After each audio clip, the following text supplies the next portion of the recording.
On continue ce matin avec, en termes de la parole, avec le message vaincre la mort, du rêve à la réalité. À travers cette série, on veut comprendre les implications de la mort et de la résurrection de Jésus-Christ.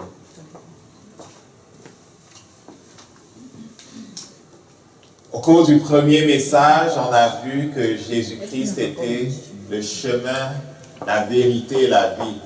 Le chemin pour nous ramener à la position qu'Adam nous avons perdu lorsqu'il est tombé. Et on a vu que l'homme, qu'il le sache ou non, d'une certaine façon, est drivé ou bien conduit par le souvenir de ce que, quelque part dans le passé, il régnait. Quelque part dans le passé, il n'y avait pas de trouble. Quelque part dans le passé, c'était bon. Et même quelque part dans la parole de Dieu, on dit que la terre soupire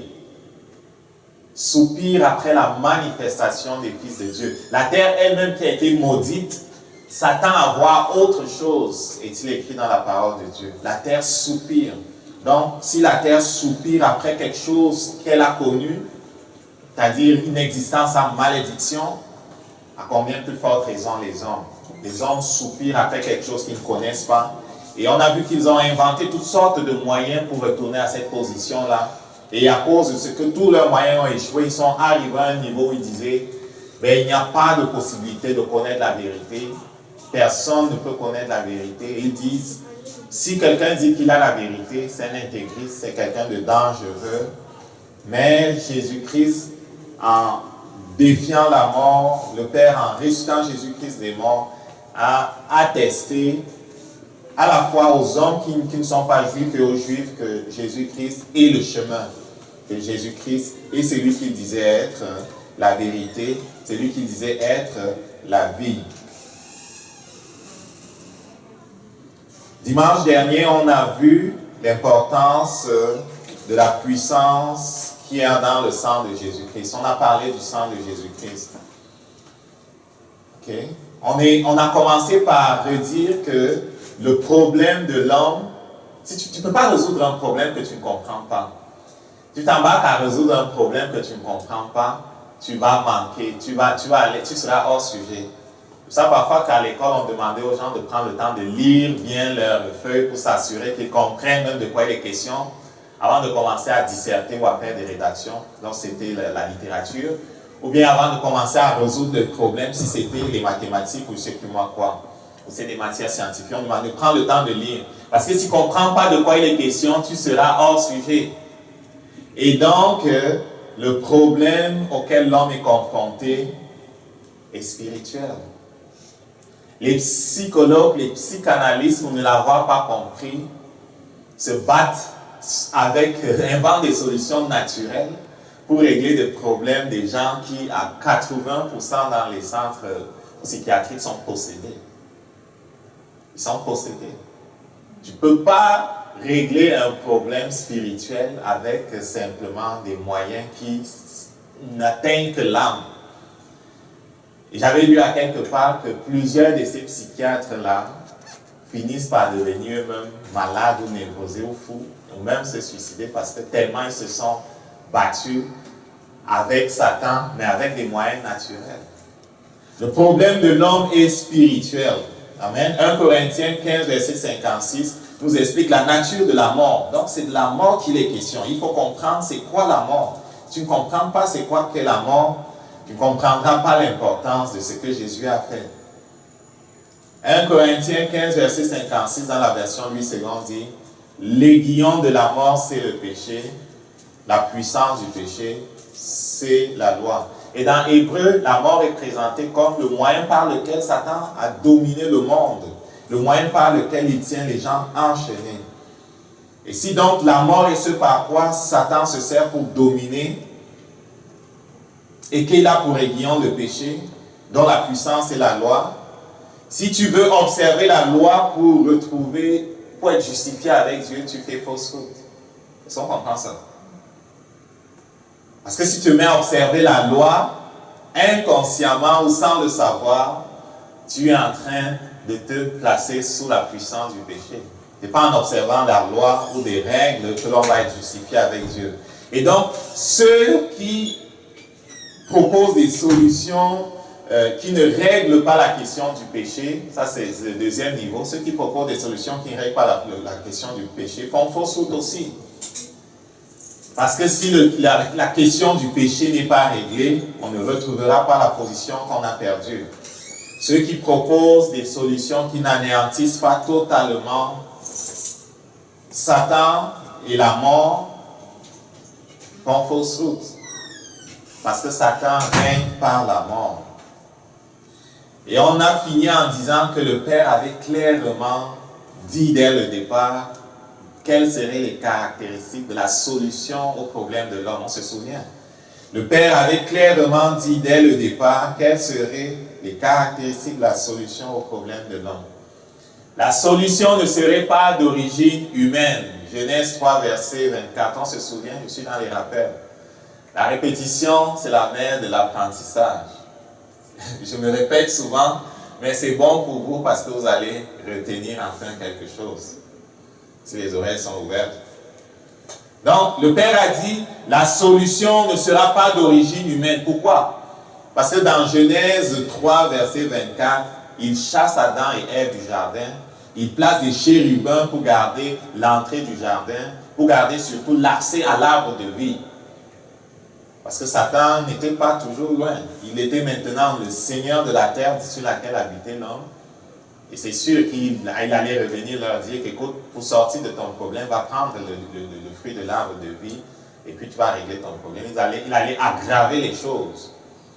Et donc Dieu dit, la solution ne sera pas humaine. Ce n'est pas par tes efforts, ce n'est pas par ta démarche que tu vas être solutionné. Il ferme l'accès à l'arbre de vie.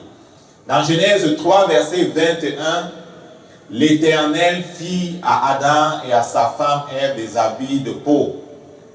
Il les en revêtit. Je suggère que s'il fait des habits de peau, c'est que, ou des agneaux, quelque chose comme ça ont été tués pour prendre la peau. Donc la solution demandera que le sang soit versé. La solution au problème de l'homme demandera que le sang soit versé.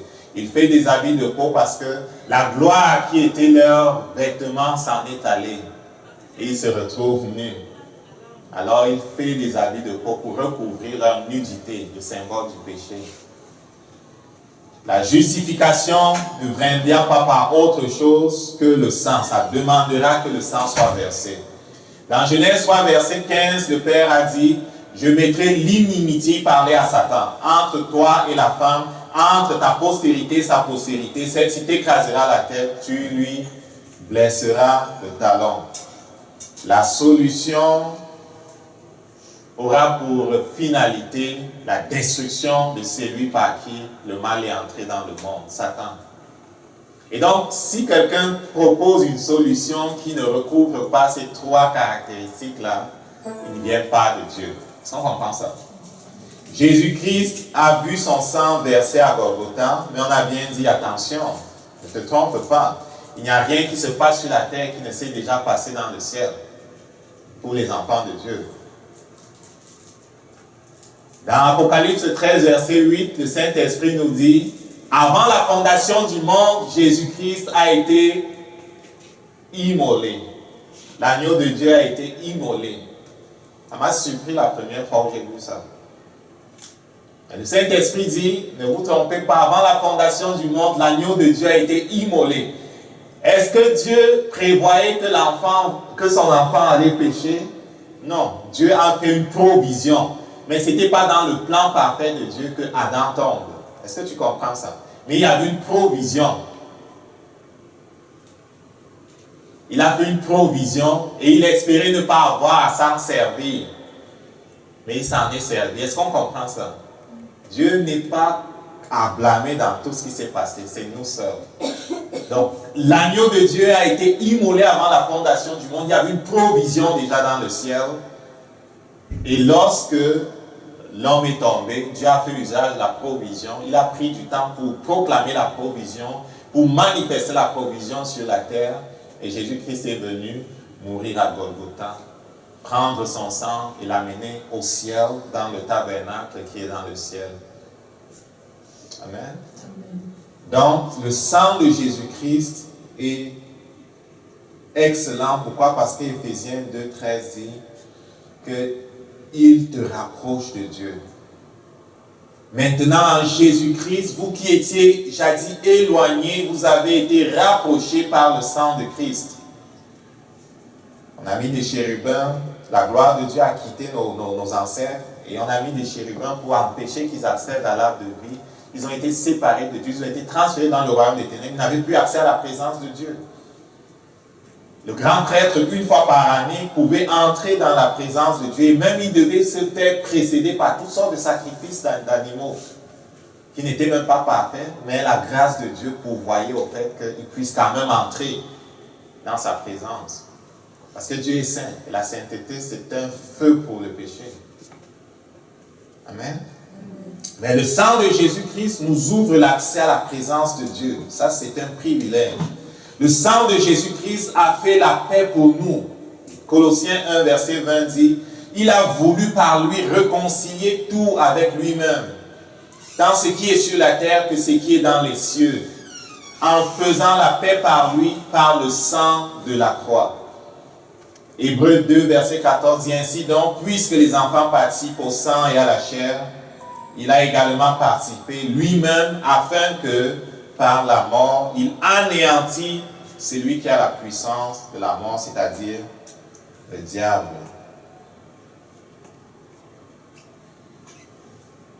Amen. Donc le Père a donné le sang de Jésus, et par le sang de Jésus, nous qui étions éloignés sommes maintenant proches. La série de messages dans laquelle on est, c'est vaincre la mort, du rêve à la réalité. Avec Jésus, vaincre la mort n'est plus un rêve. Vaincre la mort n'est plus quelque chose d'inaccessible. Vaincre la mort, c'est quelque chose de possible. C'est quelque chose de normal. Mais pour y parvenir, il faut comprendre notre identification avec Jésus-Christ. C'est une autre doctrine du Nouveau Testament qui est extrêmement importante. L'identification avec Jésus-Christ. Qu'est-ce que cela veut dire? Cela veut tout simplement dire que, aussi bien dans sa mort que dans sa résurrection, le Père nous a unis avec Jésus-Christ, en tout cas ceux qui croient qu'il est celui qui venait de la part de Dieu et qu'il a pris notre place, ceux qui croient à ce remplacement-là. Le Père nous a unis avec lui dans sa mort et dans sa résurrection, en sorte que ce qui était à lui devienne à nous. Il est devenu tout ce qu'on était, ou que par la puissance du Saint-Esprit, on devienne tout ce qu'il est. C'est ça l'identification. Il est devenu tout ce qu'on était, malédiction. Il est devenu péché. Il est devenu pauvre. Il avait la gloire, il a abandonné la gloire pour s'humilier, pour devenir tout ce qu'on était, pour qu'on soit tout ce qu'il est. C'est ça, le mystère et c'est-à-dire le plan merveilleux de Dieu, l'identification. Et comprendre l'identification va te permettre de fonctionner au niveau où Jésus fonctionnait. Dans le Nouveau Testament, lorsqu'il parle du chrétien ou de l'Église, le Saint-Esprit, vous le remarquerez, utilise des expressions telles que en Christ, avec Christ, par Christ, etc. Vous avez souvent remarqué ces expressions-là dans le Nouveau Testament. Le Saint-Esprit les utilise à dessein pour nous faire comprendre justement le fait qu'on est identifié avec Christ. On est avec Christ dans tout ce que Christ a fait et fait aujourd'hui. On est en lui dans sa mort. On est en lui dans sa résurrection. On est en lui dans son règne. On est avec lui et par lui, on a accès à ce que Dieu donne. Est-ce qu'on comprend ça? Donc, comprendre notre identification avec Jésus-Christ est extrêmement important pour arriver comme Jésus à vaincre la mort. Un exemple de verset où le Saint-Esprit parle de cette façon, c'est Éphésiens 2, versets 5 à 6, où il est écrit, c'est par la main de Paul que le Saint-Esprit dit ceci: « Nous qui étions morts par nos offenses, nous a rendu la vie avec Christ. Il nous a ressuscités ensemble et nous a fait asseoir dans les lieux célestes en Jésus-Christ. » Vous voyez ça? Il dit, avec Christ, il nous a rendu la vie. Avec Christ, il nous a rendu la vie. Et plus loin, il dit, par Christ, le deuxième verset, c'est vous, le deuxième verset, c'est, excusez-moi, il nous a ressuscités ensemble et nous a fait asseoir dans les lieux célestes en Jésus-Christ. En Jésus-Christ, tu es assis dans les lieux célestes. C'est ce que le Saint-Esprit dit. Tu es avec Jésus assis dans les lieux célestes.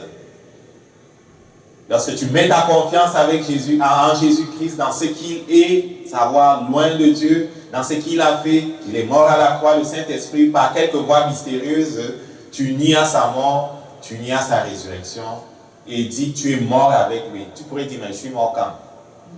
C'est Dieu qui fait les choses. C'est compliqué à saisir. Crois simplement. Tu es mort avec lui, tu es ressuscité avec lui, et aujourd'hui tu es assis avec lui dans les lieux célestes. Amen. Et toutes ces expressions-là dans le Nouveau Testament, là, où le Saint-Esprit parle de la sorte, parlant de notre identification avec Jésus-Christ, toutes ces expressions parlent de notre position. Cela ne parle pas de ton âme, cela parle de ton esprit régénéré, cela parle de ton esprit, pas régénéré même, recréé. Cela parle de ton esprit recréé, cela parle de ta position en Jésus-Christ. Des fois, les gens, en regardant à leur âme, en regardant à leur corps, on dit, je suis faible, je ne suis pas intelligent, je ne suis pas sage, je ne suis pas équipé pour faire face à telle situation. Mais le Saint-Esprit, lorsqu'il parle de ce que Dieu a fait, il ne regarde pas ton âme en premier. C'est pour ça qu'il dit que tu es saint. Tu es saint. Là, tu vas dire, mais je n'ai pas prié le matin. Le Saint-Esprit dit, cela ne dépend pas de ce que tu fais. Le sang de Jésus-Christ a lavé chacun de tes péchés. Et dans 1 Jean 3, verset 9, le Saint-Esprit dit que tu ne pêches même pas. Ton esprit ne pêche pas. Quand je regardais ce verset-là, ça me troublait. C'est lui qui est en Christ ne pratique pas le péché. Est-ce que tu comprends ça? Donc le Saint-Esprit, lorsqu'il parle de ta position en Christ, regarde à ton esprit qui est exactement comme Jésus-Christ. On est créé en Jésus-Christ adulte. Adam a été créé adulte. Adam n'était pas un bébé qui a grandi. Tu es recréé en Jésus-Christ adulte. Exactement semblable à lui. Avec les mêmes gènes spirituels que lui. C'est pour ça que dans ton esprit, tu as la pensée de Jésus-Christ. Telle est ta position. Et donc, si tu t'en vas regarder dans ton âme pour comprendre qui tu es, tu vas fonctionner en dessous de qui tu es vraiment. Quand tu vas t'en retourner au ciel, peut-être avant le temps, parce que l'esprit de mort prématurée t'aura enlevé d'ici, là. Tu te rendras compte que tu aurais pu vivre plus longtemps et faire plus de choses et fonctionner à un niveau plus excellent. Amen.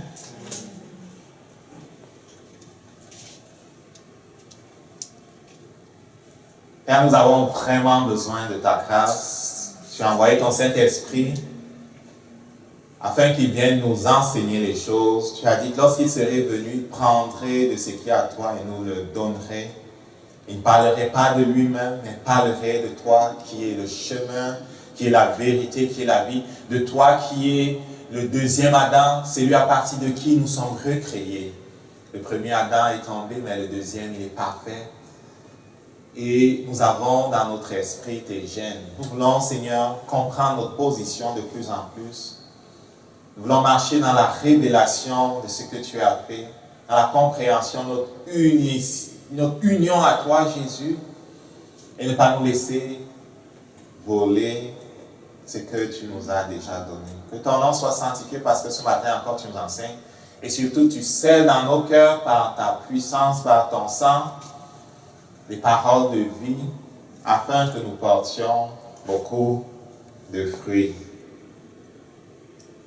Amen. Donc, comprendre ta position en Jésus-Christ et donc ton union avec Jésus-Christ, ça c'est la doctrine de l'identification, va te permettre de fonctionner là où Dieu veut que tu fonctionnes, au niveau où il veut que tu fonctionnes. Et cette compréhension ne dépend pas des diplômes. Ce n'est pas une compréhension qui est naturelle. Ce n'est vraiment pas une compréhension qui est naturelle. Est-ce que c'est ça? Ce n'est pas une compréhension qui dépend de l'âge. L'esprit que nous avons reçu se présente comme l'esprit de la révélation. C'est celui qui amène à la compréhension des choses. L'intelligence que je dirais spirituelle, c'est lui qui la donne. Donc la révélation, ça a trait à l'intelligence spirituelle, ça a trait à la compréhension de ce que Dieu fait. C'est extrêmement important pour réussir. C'est pour ça que l'apôtre Paul priait continuellement pour les églises.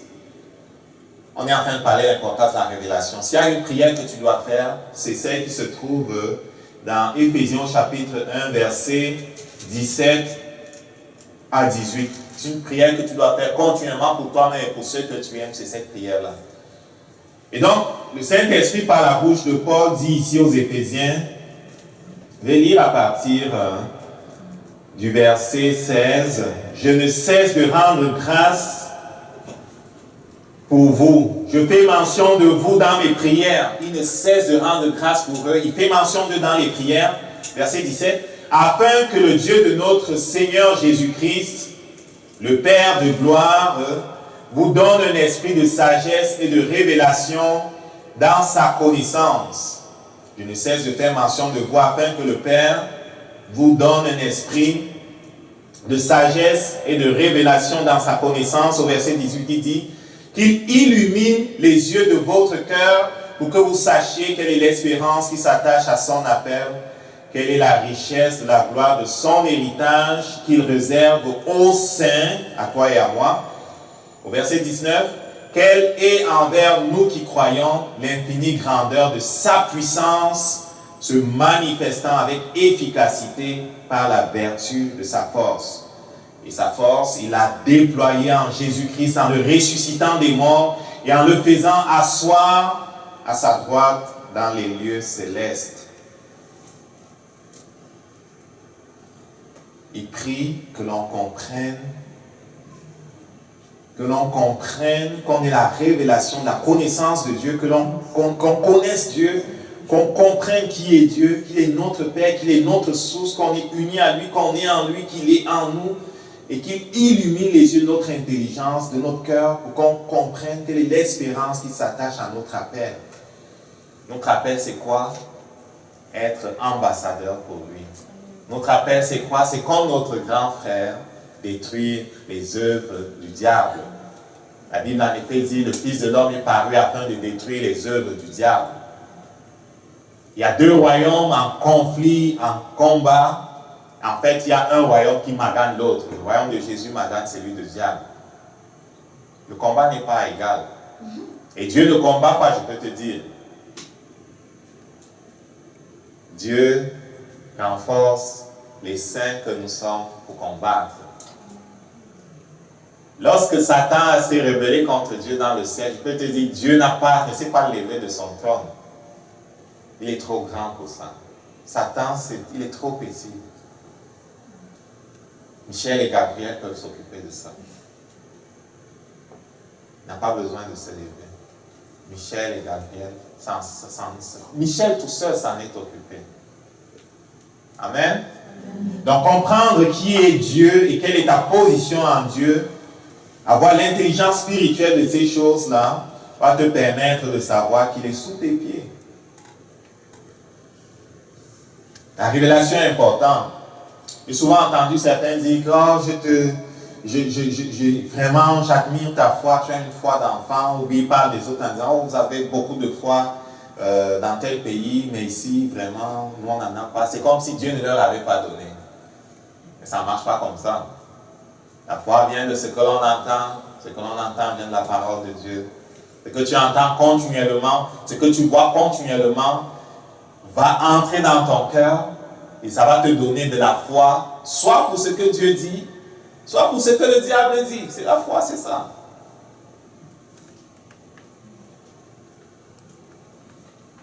Notre cœur se remplit de ce qui entre dans nos oreilles, ce qui passe par nos yeux. Et cela se renforce par ce qui sort de notre bouche. Tu passes tes heures devant l'ordinateur à regarder des choses ou à écouter des choses, ou tu mets des iPhones à écouter des choses qui n'ont rien à voir avec ce que Dieu dit, mais qui font la promotion de la mort, de la défaite, de la peur, du suicide, qui font la promotion de ces choses-là, ton cœur en sera rempli.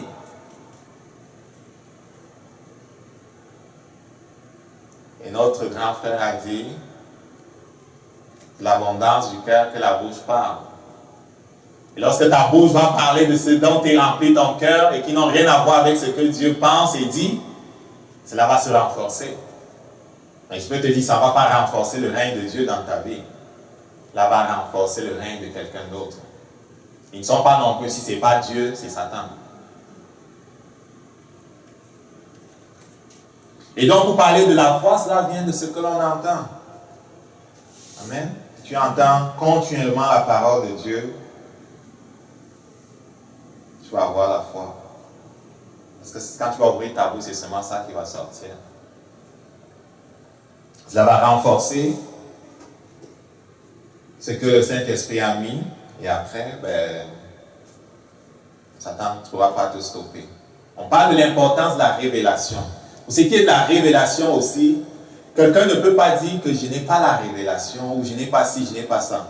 Parce que cela fonctionne comment? Cela fonctionne comme Jésus-Christ a dit quand il parlait de la parabole des mines. On a donné à celui-ci ça, ça, ça, et l'autre n'a rien fait. On a dit, prends les mines de celui qui n'a rien fait, donne à celui qui en a 10. Amen.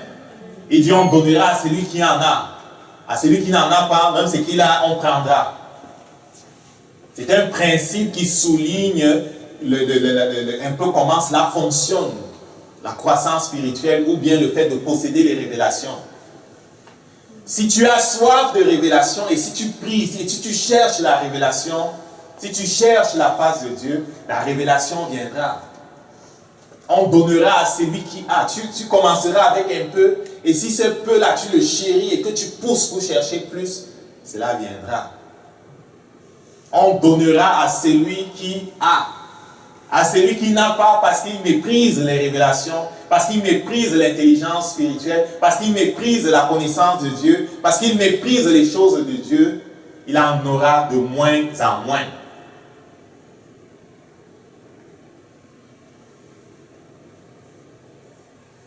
L'intelligence spirituelle est extrêmement importante. Jésus-Christ, dans Luc au chapitre 24, était avec ses disciples et il leur demandait, je crois, je vais regarder, pour ne pas me tromper, à partir du verset 25.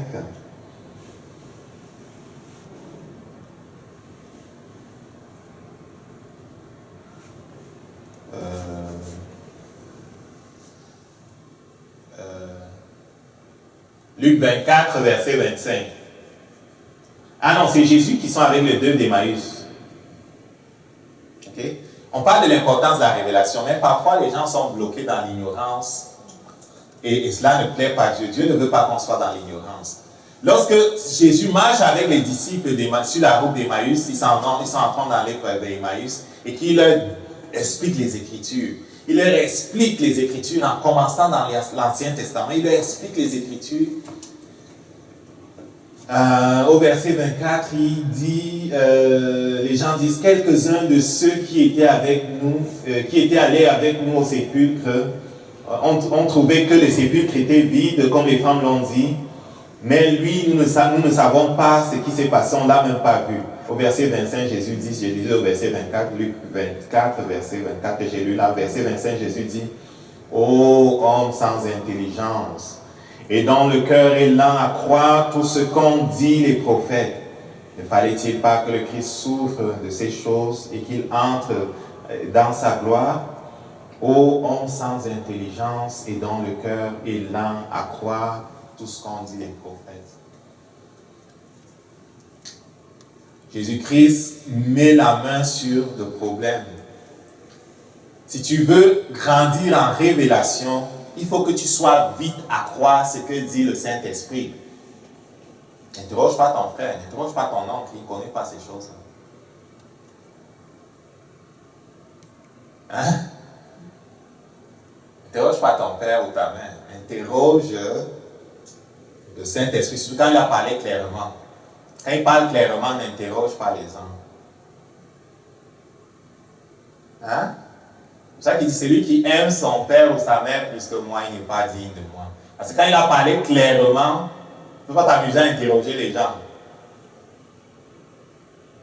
Hein? Ils étaient lents à comprendre ce que dit le Saint-Esprit, parce que peut-être ils fonctionnaient encore comme les pharisiens.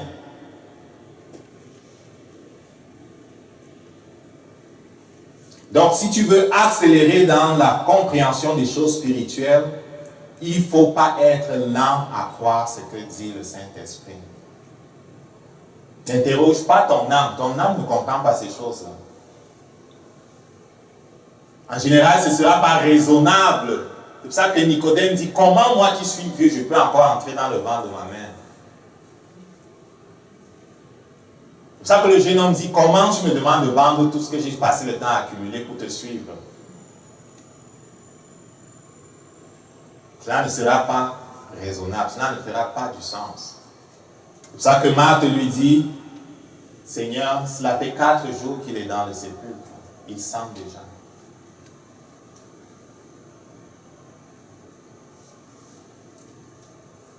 Est-ce que tu comprends ça?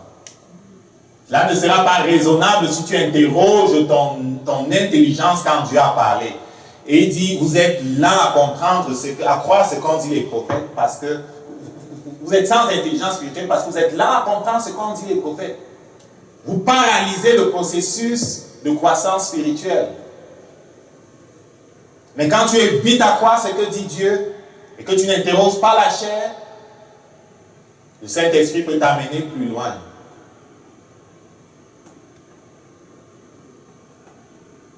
Je ne sais plus si c'est Jephthé, il devait aller combattre une armée de peut-être 20 000 hommes.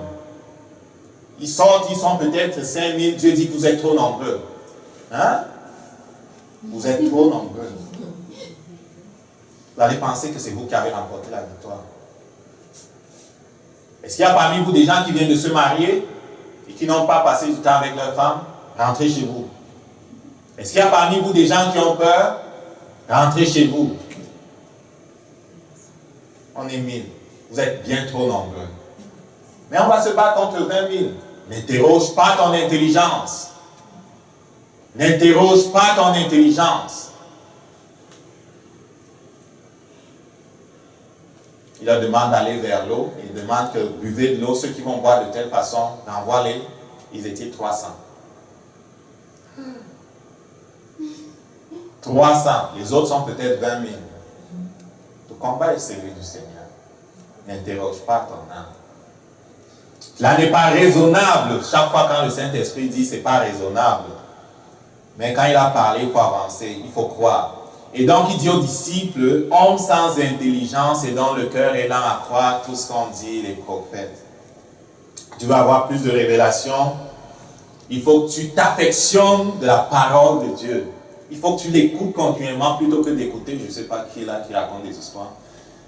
et qui parle du matin au soir, il y a eu la tempête ici, il y a eu l'inondation là-bas, il y a eu des morts ici, il y a eu des cassinages là-bas, c'est n'importe quoi. Et si tu dis, viens voir quelqu'un qui est guéri, il dira que non, c'est pas suffisant, c'est pas bon cette affaire-là, on ne veut pas voir les gens qui sont guéris. On veut juste voir qu'ils sont morts et qu'ils se sont coupés avec les couteaux, là on va les montrer.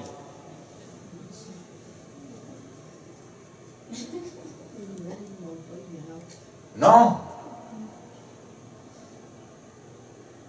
Dès que l'hiver s'en vient, ils vont dire que c'est la grippe qui s'en vient bientôt. Est-ce que tu n'as pas encore eu la grippe? Non, tu vas l'avoir, il faut attendre, tu vas l'avoir la grippe. Je suis inquiet de ce que la grippe s'en vient. Non, c'est comme ça qu'ils parlent. Et tu vois de quoi le cœur est rempli. Et quand Satan dit, ok, c'est pas que la grippe, je prends le cancer là. Tu ne peux pas combattre Satan, tu es sur son terrain. Tu es tellement rempli de lui. Tu ne peux pas. Mais les fils de la résurrection que nous sommes, parce que c'est ce que nous sommes, n'interrogent pas leur âme et ne marchent pas par la vue. Ils font ce que dit l'Esprit. Ils ne sont pas lents à croire ce que Dieu dit. Ils sont fous comme Jésus. Enlevez la pierre du tombeau. Ils sentent déjà. Enlevez la pierre du tombeau. Ne t'ai-je pas dit que si tu crois, tu verras la gloire de Dieu? N'interroge pas ton âme. Ne sois pas lent à croire ce que Dieu dit.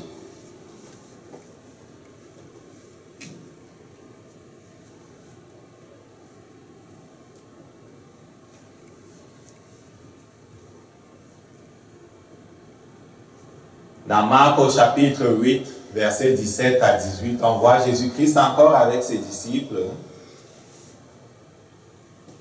Il leur avait demandé de traverser pour aller de l'autre bord. Il leur dit, méfiez-vous du levain des pharisiens. Et les bonhommes, les disciples de Jésus étaient extraordinaires. Ce n'étaient pas des gens très intelligents. Ils n'avaient pas tous étudié sous Gamaliel comme Paul. C'était des gens simples. Paul était un érudit. Il avait étudié sous Gamaliel. C'était l'un des meilleurs. Il parlait plusieurs langues, mais les autres langues, on parle du levain des pharisiens, ils disent, oh, on n'a pas pris du pain.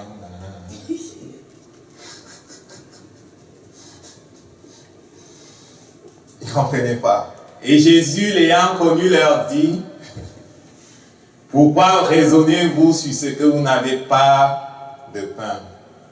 Êtes-vous encore sans intelligence? Et ne comprenez-vous pas? Avez-vous le cœur endurci? Ayant les yeux et ne voyant pas? Ayant les oreilles et n'entendez-vous pas? N'avez-vous point de mémoire? Dieu s'attend à ce que tu comprennes son langage. Parce qu'il t'a fait naître dans son royaume. Tu es un enfant de la lumière. Tu dois comprendre le langage de Dieu. Tu dois comprendre le langage de Dieu. Les disciples, ils avaient passé je sais combien de temps avec eux, avec lui là, il dit, êtes-vous encore sans intelligence? Dieu s'attend à ce que tu comprennes ces choses-là. Avez-vous le cœur endurci? C'est là, c'est encore le cœur. Êtes-vous sans intelligence? Avez-vous le cœur endurci? Ça vient du cœur. Quelle est la situation de ton cœur?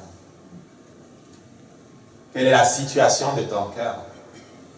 Si tu n'as pas la révélation, si tu n'as pas l'intelligence spirituelle, si tu n'as pas la révélation de qui tu es en Jésus, tu ne comprends pas ces choses-là, tu ne pourras pas fonctionner comme Jésus a fonctionné.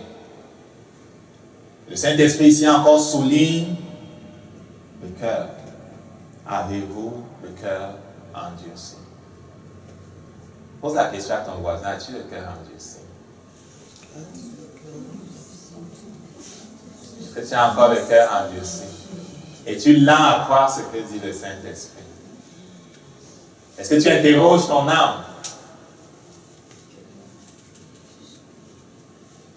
Si tu interroges ton âme, tu ne feras pas la volonté de Dieu. Tu n'auras pas le parfait de Dieu. Tu veux faire comme tes amis, tu n'auras pas le parfait de Dieu, je suis désolé. Et tu veux faire comme les autres, tu n'auras pas le parfait de Dieu. Il peut te dire que Dieu a rêvé des choses pour toi, mais tu ne vas pas les accomplir par accident. Impossible. Impossible. Je connais moi les pensées que j'ai pensées pour toi, pensées de bonheur et non pas de malheur, pour te donner un avenir et une espérance. Ce n'est pas par accident que tu vas entrer dans ça. Ce n'est pas par accident que tu vas entrer dans ça. Si tu ne pries pas encore, commence à prier. Éphésiens 1, verset 17, 18, 19. Prie-le à chaque jour. Si tu es sincère, le Saint-Esprit viendra à ton secours. Ce qui est de ton cœur, garde-le plus que toute autre chose. Ce qui entre dans ton cœur, c'est ce qui entre dans tes oreilles. Les mauvaises compagnies corrompent les bonnes mœurs. Ça corrompt aussi le cœur. Si tu es entouré des gens qui parlent comme le diable, je peux te dire que ton cœur sera rempli de leurs affaires. Et tes yeux, qu'est-ce qu'ils regardent? Dis, garde ton cœur plus que toute autre chose, car de lui viennent les sources de la vie. Et Jésus posait la question, c'est le Saint-Esprit qui dit, avez-vous le cœur endurci? La révélation est importante, mais elle vient à celui qui se positionne. Comment? En gardant son cœur. Comment? En le soumettant à Dieu. Comment? En entendant la parole de Dieu. C'est pour ça qu'il dit que ce livre de la loi ne s'éloigne pas de ta bouche. Il dit que le jour et nuit, afin de te conduire selon ce qui s'y trouve écrit. Josué 1, verset 8. C'est alors que tu auras du succès. C'est alors que tu réussiras. Ce n'est pas par accident, je peux te dire.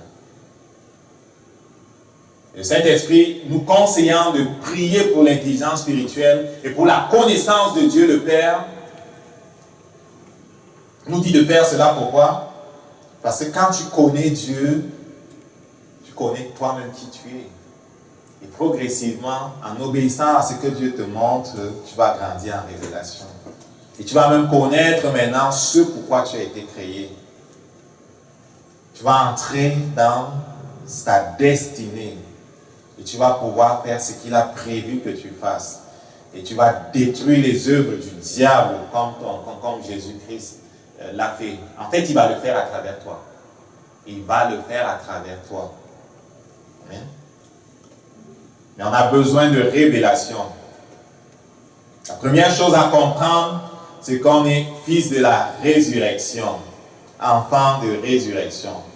Je n'invente pas un verset qui dit ça.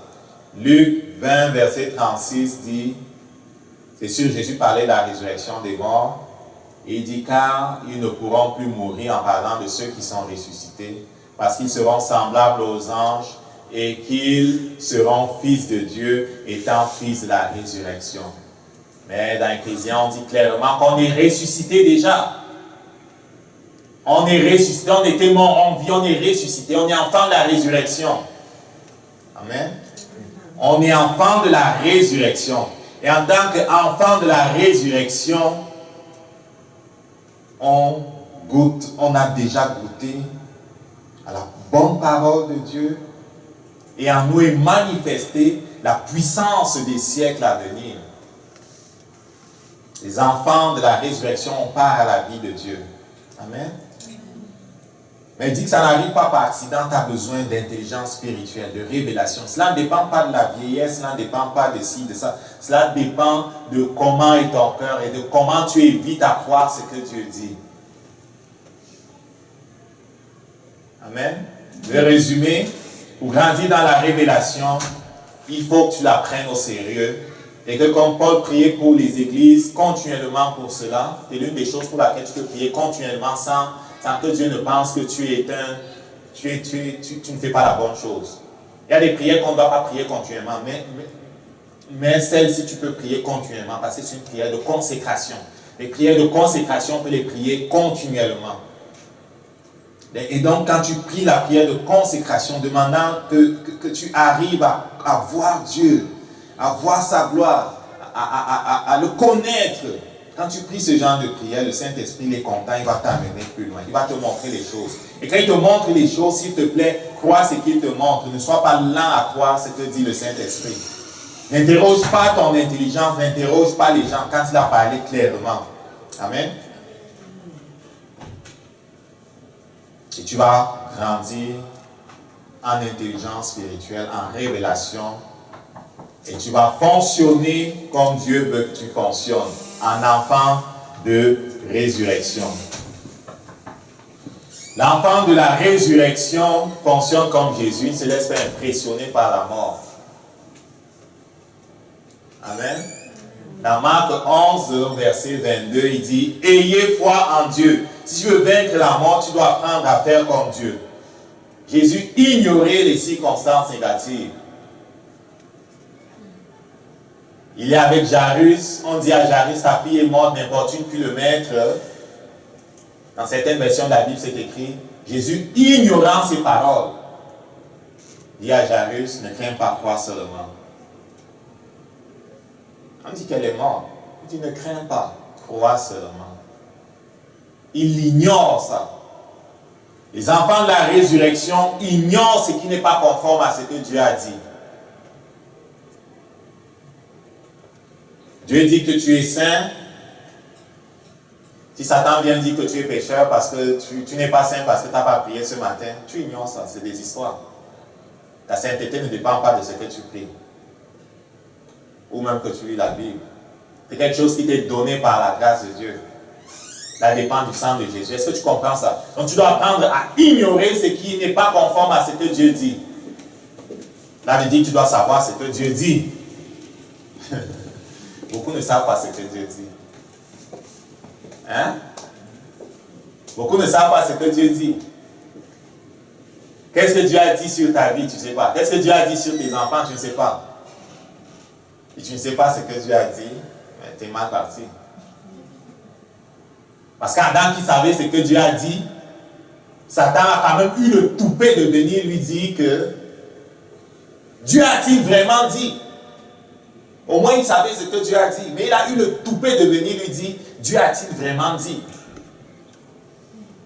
Que quoi tu arrives à ceux qui ne savent même pas ce que Dieu a dit? Hein? Ils sont balancés à tout vent de doctrine. C'est l'heure d'aller à gauche, ils vont à gauche. Oh, c'est l'heure d'aller à droite, ils vont à droite. C'est l'heure de faire ci, ils font ci. C'est l'heure de faire ça, ils font ça.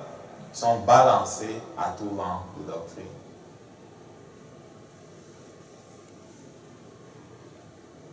Tu dois apprendre à ignorer ce qui n'est pas conforme à ce que Dieu a dit. Deuxième chose, ça va ensemble avec la première. Tu dois avoir foi en Dieu. Ça ne dépend pas de toi, ça dépend de Dieu. Ça ne dépend pas de toi, ça dépend de Dieu. Le combat est celui du Seigneur.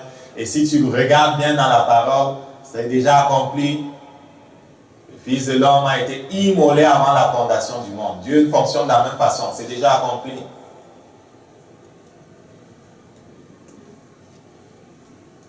Dans la parole, il est écrit que sa divine puissance nous a donné tout ce qui contribue à la vie et à la piété. Tout, ça veut dire tout. Si tu regardes ton compte de banque, c'est vide, tu n'en vas pas dire que tu es pauvre. Parce que Dieu dit que tu as tout. Hein? Est-ce qu'on comprend ça? Donc, ignorer ce qui n'est pas conforme à ce qu'il a dit, garder sa foi en Dieu, et la foi, pour qu'elle puisse fonctionner, il faut que ton cœur soit vraiment avec Dieu, là, complètement rempli de Dieu. Et Jésus-Christ, il avait parlé à cet arbre, il l'a maudit. Le lendemain, on trouve que l'arbre est sec. Il leur explique que, qu'est-ce qu'il leur explique? Marc 11, verset 22.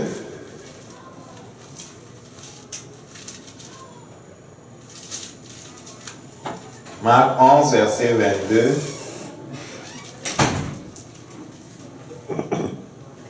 Ayez foi en Dieu. Je vous le dis en vérité, si quelqu'un dit à cette montagne, ôte-toi de là et te jette dans la mer, et qu'il ne doute point en son cœur. Vous allez voir, le cœur là, ça revient tout le temps. Et qu'il ne doute point en son cœur, mais croit que ce qu'il dit arrive, il le verra s'accomplir. Est-ce que c'est en un jour que ça fonctionne comme ça? Non. Mais progressivement. Si tu te mets à l'école du Saint-Esprit et que tu es sérieux et que tu gardes la foi d'un enfant et que tu fais simplement ce qu'il te dit de faire, tu vas voir les choses s'accomplir. John G. Lake se trouvait en Afrique du Sud et il se trouvait là un Africain, une personne du troisième âge, un aîné, qui était dans sa hutte en train de prier pour un enfant. John G. Lake arrive et il le voit, il dit, qu'est-ce que tu fais? Et le papa lui dit, je suis en train de prier pour le bébé. Le cou était cassé. La tête faisait comme ça. Il était mort. Ça se voyait que le bébé était mort. La maman le portait sur le doigt avec les pains, comme ça se fait beaucoup dans certains pays, là où il fait chaud, là où bien où les femmes ont l'habitude de porter les enfants sur eux. Alors qu'elle marchait, l'enfant était tombé et son cou s'est cassé. Il était mort. Le monsieur il était en train de prier afin que Jésus répare le cou de l'enfant dont le cou était cassé et qui était mort. Et lorsque John G. Lake s'est rendu compte que c'était pour ça qu'il priait, il s'est éloigné. Il ne voulait pas que son manque de foi interfère avec la foi de ce papa-là. Il est allé dans une case à côté. Ça se passait dans les années 1905-1906 quand il était, ou bien en tout cas il était en Afrique du Sud. 2 heures plus tard, le papa vient le trouver dans la case où il était de l'autre côté. Il dit, comment ça va? Il dit que ça va bien. Le papa répond que ça va bien. Comment va le petit? Il va bien. Jésus-Christ est fidèle. Le cou était brisé. L'enfant était mort. Le père savait que pour Jésus, ce n'est pas un problème. Même si le cou est arraché, pour Jésus, ce n'est pas un problème. Les traditions racontent un miracle extraordinaire que Paul a fait. Quelqu'un devait témoigner pour Paul. On l'avait décapité pour empêcher que ça se passe. Paul a dit, amenez-moi sa tête. Il a pris la tête, il l'a mis sur le corps. Ça s'est reconnecté, la personne est revenue à la vie. Pour Dieu, ce n'est pas un problème. Tu détruis la tente, tu ne détruis pas l'esprit. Il peut réparer la tente et ramener l'esprit dans la tente. Mais si tu interroges ton âme, tous les scientifiques vont te dire, mais est-ce que tu as besoin d'une photo? Le cou est cassé. L'enfant, il est mort. Il est bien froid. Qu'est-ce que tu fais là? Et papa, ça fait 1 heure que tu pries, rien ne se fait. Le papa est devenu fou, son petit-fils est mort, il n'a plus d'héritier, je ne sais plus quoi. Il s'acharne à prier pour lui. 2 heures plus tard, il s'en va trouver John G. Lake dans l'autre case. L'enfant était vivant. Le coup était réparé, je peux te dire. Voilà les choses qui vont arriver si tu sais interroger ton âme et que tu fonctionnes avec le Saint-Esprit. Il y a un jeune homme qui avait été laissé sur un lit de l'hôpital. Les médecins ne pensaient plus qu'il allait se relever. Il était atteint d'une maladie extrêmement grave. C'était vraiment grave. Je ne pense même pas qu'il était conscient. Je ne sais même plus. Son épouse, il n'avait même pas d'enfant. Ils étaient jeunes mariés, ils étaient là à côté. Il ne savait pas ce qu'elle allait faire. Elle était désemparée. Un homme de Dieu a visité ce couple-là à l'hôpital. Il a fait avec la femme du monsieur la prière de la foi. Et en partant de là, le Saint-Esprit lui a dit, dis à cette jeune femme-là de répéter des paroles de vie de façon continuelle sur son mari. Il est revenu vers la jeune fille, il lui a dit, le Saint-Esprit dit que, on a prié, tu n'as rien vu se faire, mais ne pense pas que rien ne se fait. Le Saint-Esprit dit que, répète de façon continue sur ton mari ceci. Et la jeune fille est restée, la jeune mariée est restée sur son mari. Je ne sais pas pendant combien de temps. Jour après jour, elle a répété des milliers de fois la vie que le Saint-Esprit avait dit de proclamer sur son fils, sur son mari. Elle n'interrogeait pas son âme. Elle n'écoutait surtout pas les médecins. On ne peut pas les écouter parce qu'eux, ils fonctionnent dans le naturel. Elle faisait ce que le Saint-Esprit lui a dit. Quelques années plus tard, l'homme de Dieu visitait cette église où se trouvait ce jeune couple-là. Et après avoir prêché, ou bien avant qu'il ne prêche, on lui a dit, tu te souviens, tu étais allé à l'hôpital rendre visite à tel couple? Il dit, oui. Il dit qu'on veut te présenter le monsieur. Monsieur avance avec son épouse en parfaite forme. Qu'est-ce qui s'est passé? J'ai continué de faire ce que vous m'avez dit de faire, ce que le Saint-Esprit a demandé que je fasse, proclamer la vie sur mon mari. Et progressivement, il est revenu. Il est sorti sans séquelles de l'hôpital. Il est parfait. Et ils ont continué de vivre leur vie. Ils n'ont surtout pas écouté les autres qui disaient que c'est Dieu qui veut qu'il parle. Il veut qu'il parle pour. Je crois que tu es pressé de voir les gens au ciel. C'est ici que ça se passe. Le diable n'est pas au ciel là. C'est ici que ça se passe. Dieu n'est pas pressé que tu rentres au ciel. Amen. Surtout si tu n'as pas fini ta mission. Tu vas rentrer, rendre rapport de quoi? Tu n'as pas fini ta mission, tu vas où? Amen. Donc, quand il nous apprenait à prier, Jésus a dit que lorsque vous priez, dites notre Père qui est aux cieux, que ton nom soit sanctifié. En d'autres termes, fais-toi connaître comme Dieu. Que ton règne vienne. Où? Sur la terre, là où on est.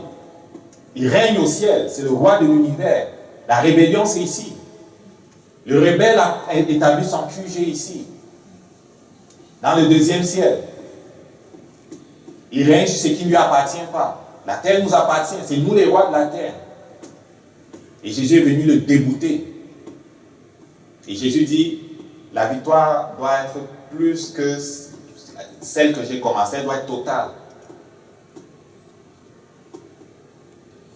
Tu peux t'amuser de dire que c'est Dieu qui veut que je souffre, c'est Dieu qui veut que je meure. Et amen. Dis obéis ton père, ta mère, honore-les. Qu'est-ce qu'il dit? Et tu vivras très longtemps. Dieu veut que tu vives longtemps. Très longtemps. 70, 80 et plus.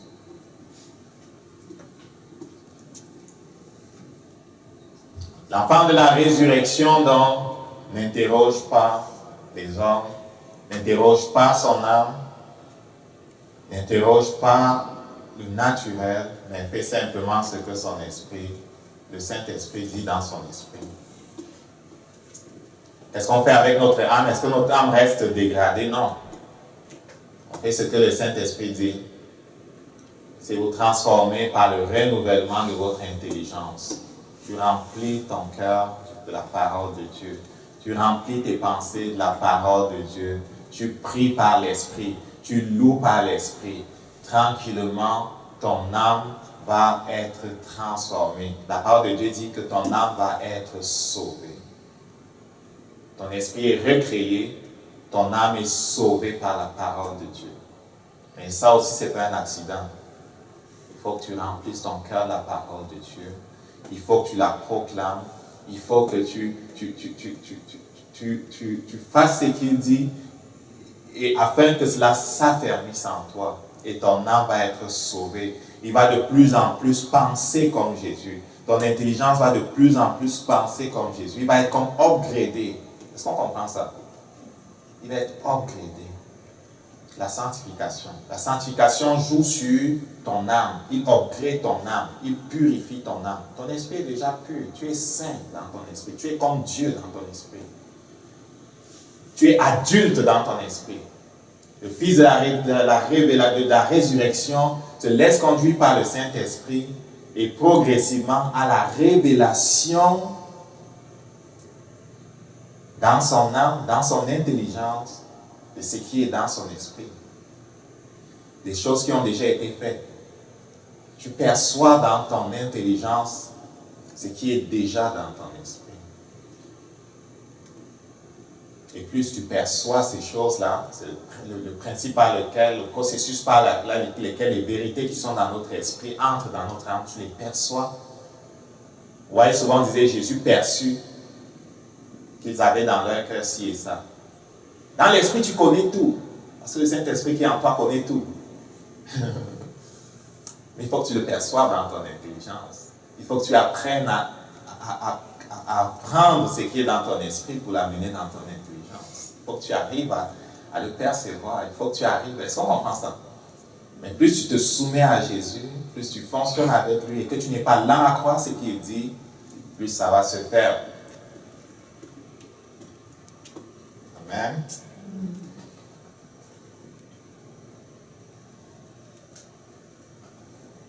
On va se lever debout.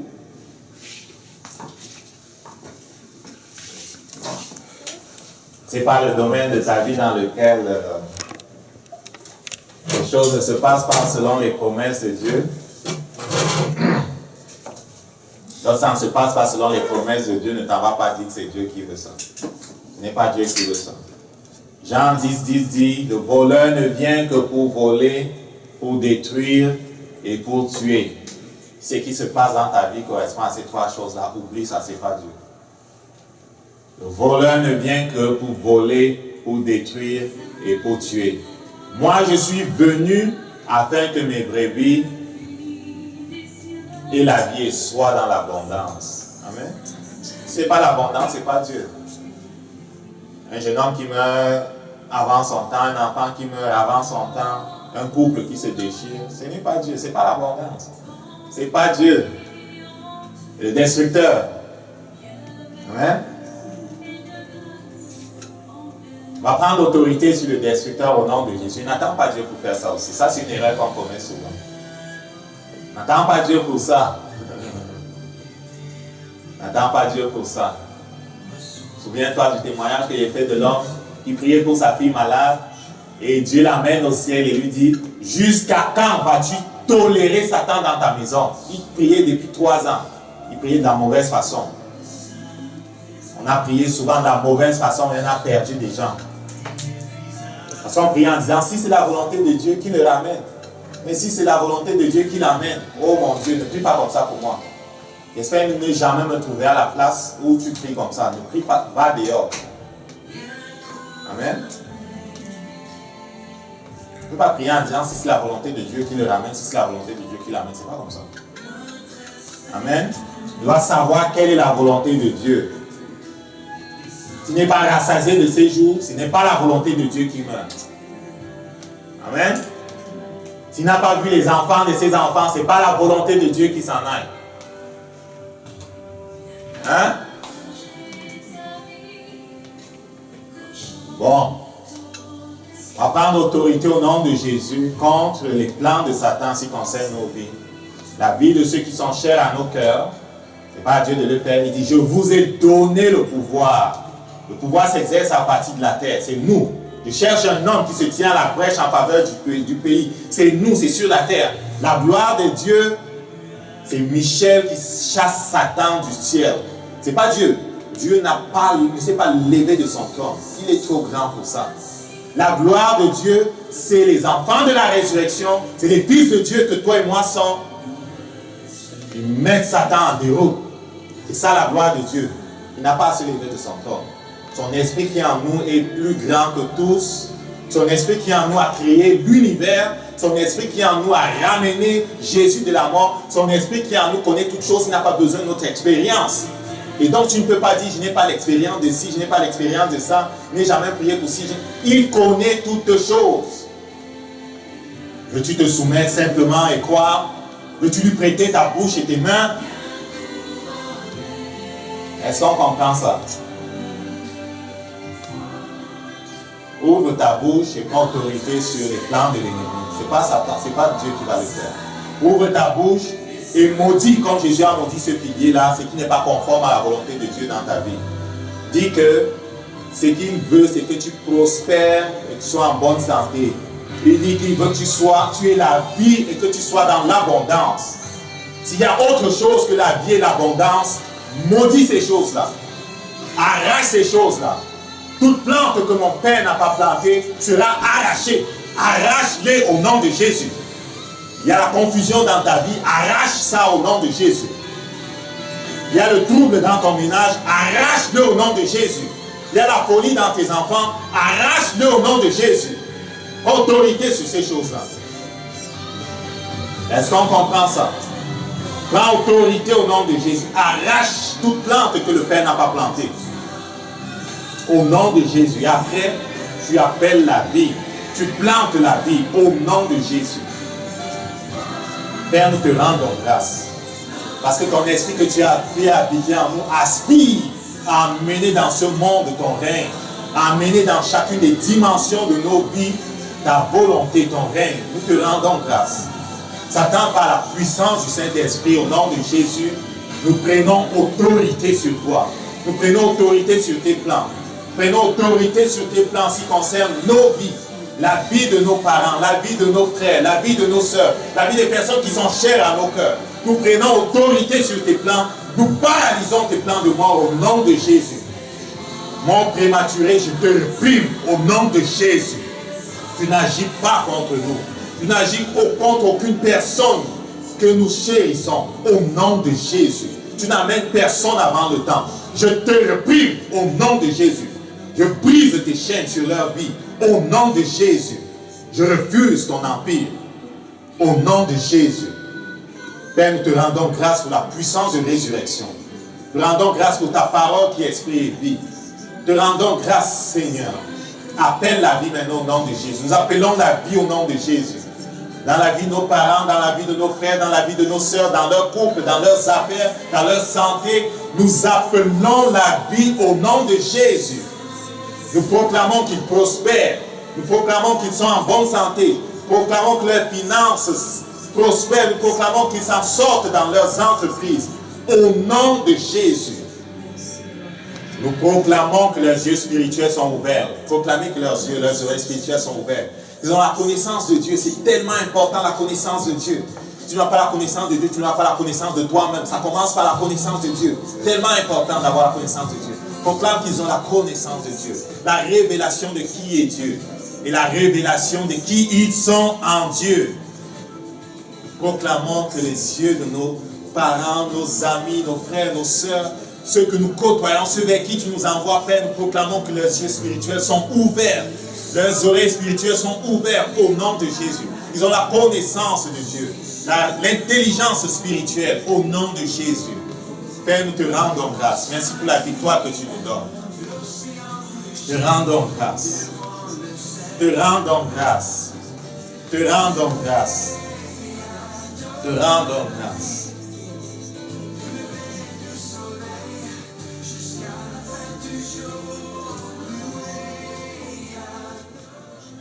Amen.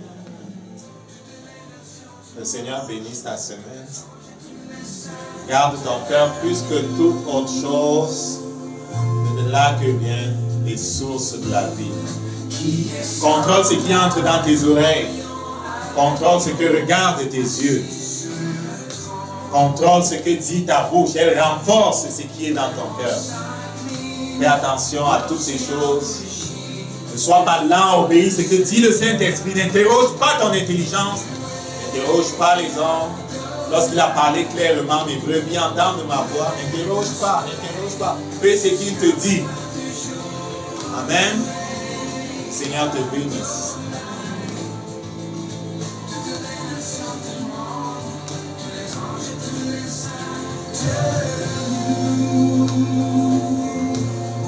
Les chaises rouges, on va les mettre sur le